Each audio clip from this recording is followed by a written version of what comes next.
Mike Francois is one of the most intense, disciplined, and no-nonsense bodybuilders to ever step on stage. Before ulcerative colitis cut his pro career short, he was on a direct trajectory toward being one of the best of all time.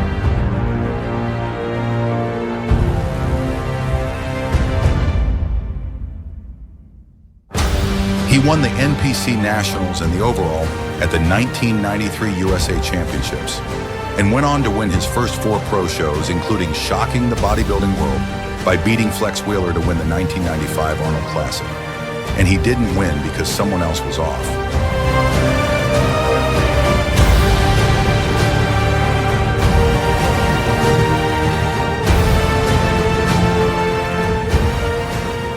He won because he was undeniable, complete, dense, freaky, and in condition. But the real story behind Mike Francois isn't just the titles, it's how he trained. I was lucky enough to train under Mike for 2 years. I can tell you firsthand, every session felt like going to war.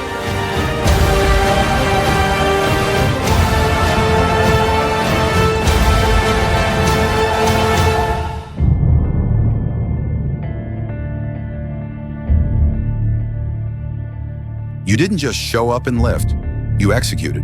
His sessions were militant in structure and brutal in intensity. Nothing was wasted, no fluff, just pain, precision, and progress. More than once, I'd go home and crash for an hour or 2 afterward because my nervous system was fried.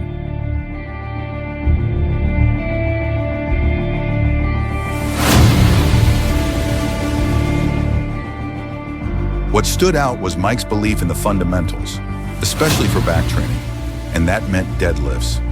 Mike believed deadlifts were non-negotiable for back thickness. He wasn't one of those guys who said, deadlifts are for powerlifters. Number, he said, if you want a real back, you pull. And he made sure we did. He had us cycle through 3 variations: full range floor deadlifts, rack pulls, and deficit deadlifts off a platform. Each served a purpose. Floor deads built raw strength and overall mass. Rack pulls let us overload the top end and thicken the traps and spinal erectors.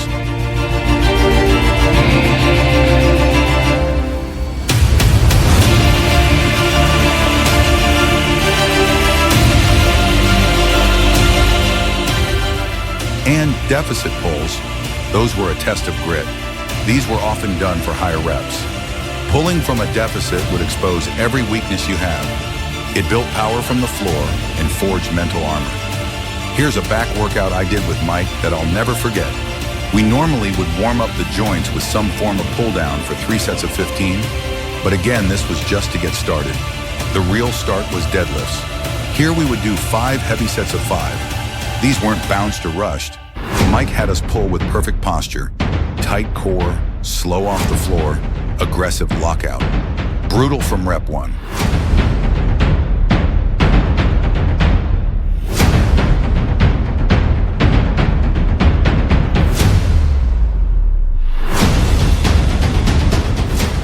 Mike always stressed that you couldn't develop that granite hard back without putting in time under a bar.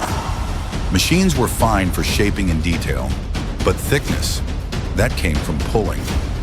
Barbell rows would be done next.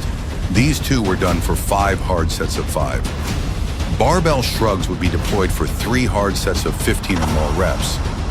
Dumbbell rows would be done with more focus on the lat.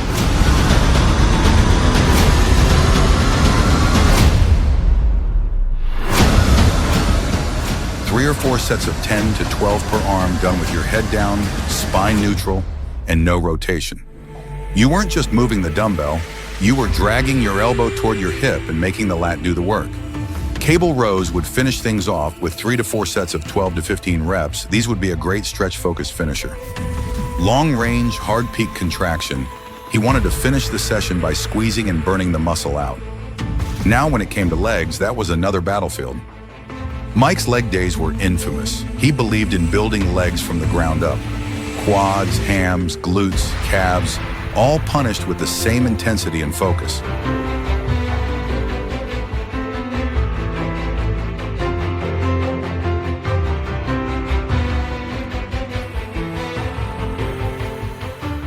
Here's one of the leg sessions I did with him that left me hobbling out of the gym and into bed an hour later. Starting out, we would do seated leg curls for 4 sets of 8 to 12 reps. These were done hard and either to failure or close. These would hammer the muscle but also help warm up the knee. Then we would go to leg extensions to warm up the knees further for 4 sets of 12 to 15 using a controlled tempo.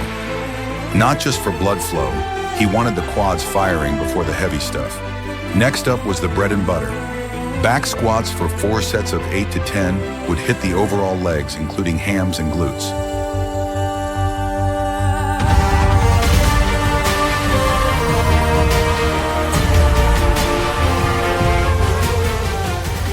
Always done with full range, below parallel, and grinding by the last set.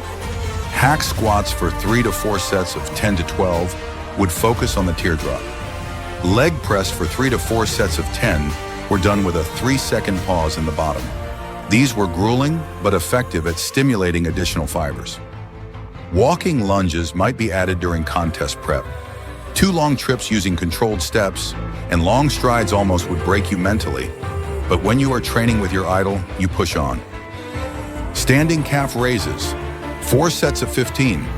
These were done extremely heavy and for high reps. You had to earn it.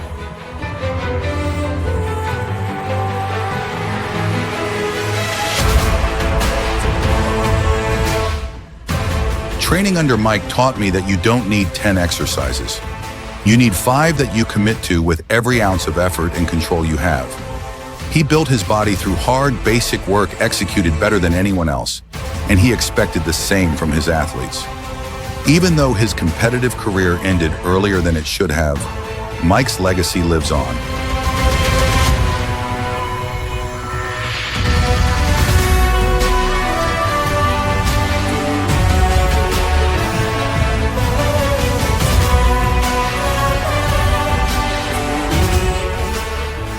As a coach, he's meticulous.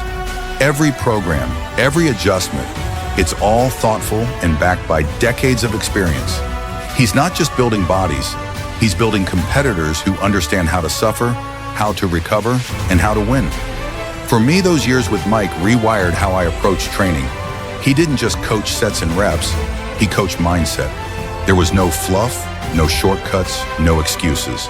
It was iron, discipline, and growth. Day in, day out. That's who Mike Francois is. A warrior, a technician, a legend.